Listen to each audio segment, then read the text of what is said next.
Sorry about any camera shakes. It's been a while since I posted a quote-unquote long-form video. I posted a lot of shorts of recent trips that I've been on. And so a lot of people have visited those. And by comparison, it's not a lot of people, but by the standards of this channel, it's a lot of people. And so I've enjoyed doing that and sharing the places that I've been. And of course, I don't travel anywhere extensively because of finances and stuff, but I still get out there, and returned about a week ago from a trip to the Mount Hood area as part of a organized hiking tour for people over 50. But anyway, I just thought I'd throw a few things out there. A number of people have passed away in the last couple of months, and this one completely escaped me.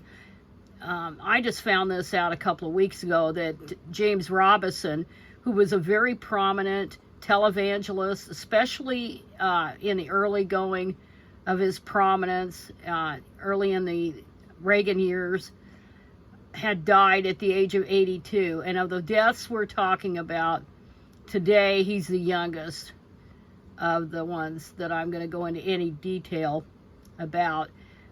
He was born in Dallas, or lived in Dallas, and he started a televangelist or television program.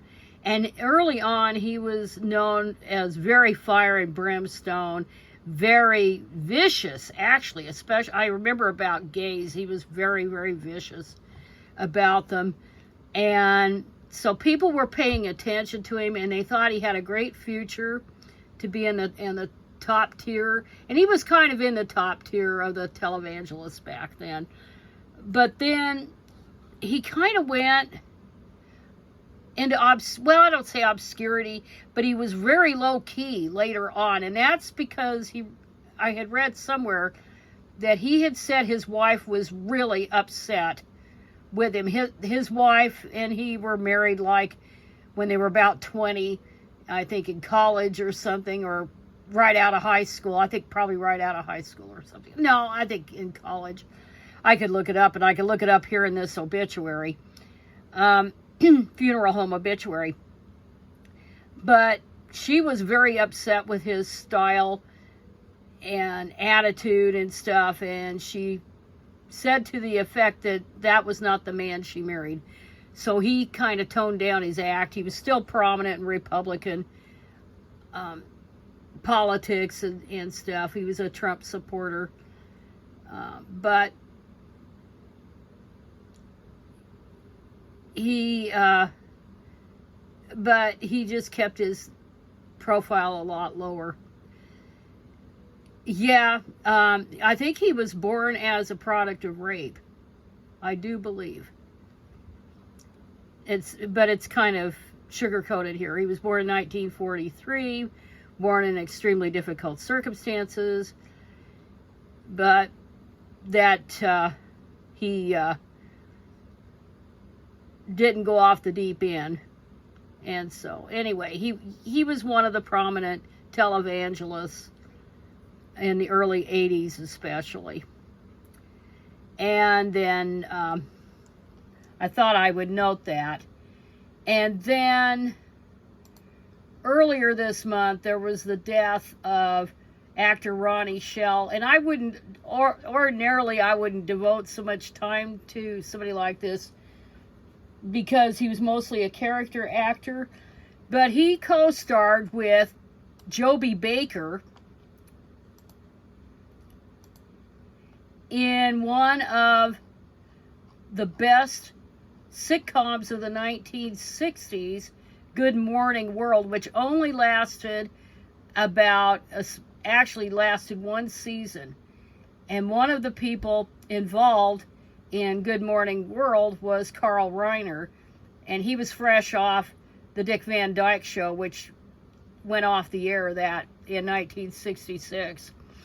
And so that show took place in in a radio station, and Joby Baker and Ronnie Shell played disc jockeys.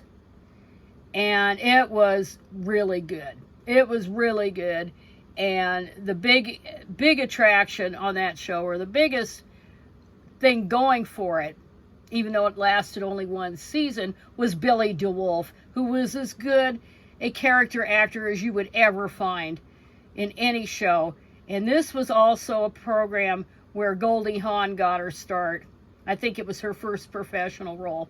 But anyway, Joby Baker and Ronnie Shell starred in this show, and it's a strange coincidence that both of them died 10 days apart. Ronnie Shell died on June the 12th. He was 94 years old. And Joby Baker died on June the 22nd, and he was 92. But his death was announced this past Saturday, July 4th.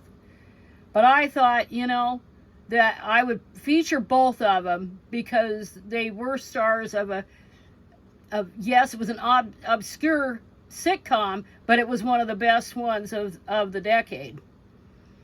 Of the decade of the 1960s. And Joby Baker was long married to Andre Previn's ex-wife, Dory. And then she passed away around 2012. But I thought I would note both of them. And Joby Baker later quit acting for the most part to go back into or resume sculpting and painting. And this was a site that I came across that sells some of his works. So this is some of what he does. I know it doesn't really show well on an iPhone here, but I'll put the link if I remember to do it. And then when I was out hiking and enjoying my hikes, I discovered or found out, actually, I didn't know until the other day, that Alan Greenspan finally kicked the bucket. And of course, he pretty much ran the country for years and years as head of the Federal Reserve. And he never seemed to want to leave there. I mean, he finally did, of course. And he served it. He had 5 terms, it says here, and he was under 4 presidents. And so this was on June 21st, I believe. So I was nowhere to be found because I had no internet access to speak of. But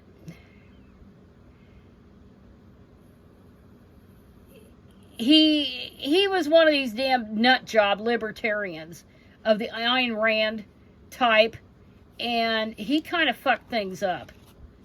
Yes, he presided over a big boom that was basically during the Clinton years, and then at the end of Bush 1, and then because he advocated for deregulation, and there's a reason for the fucking regulations. It's because it doesn't work, because libertarianism doesn't work. People get hurt. You'd think these people would think a little bit. But anyway, when he was a young guy, he got influenced by the works of that crackpot Ayn Rand. And in fact, he knew her. And thank God he was never a boy toy of hers. But it's like he never really shed that crap at all. And I don't know what the hell this is. There. I went and did that. I don't know what the hell that was. Okay. And, of course, he was long married to broadcast journalist Andrea Mitchell.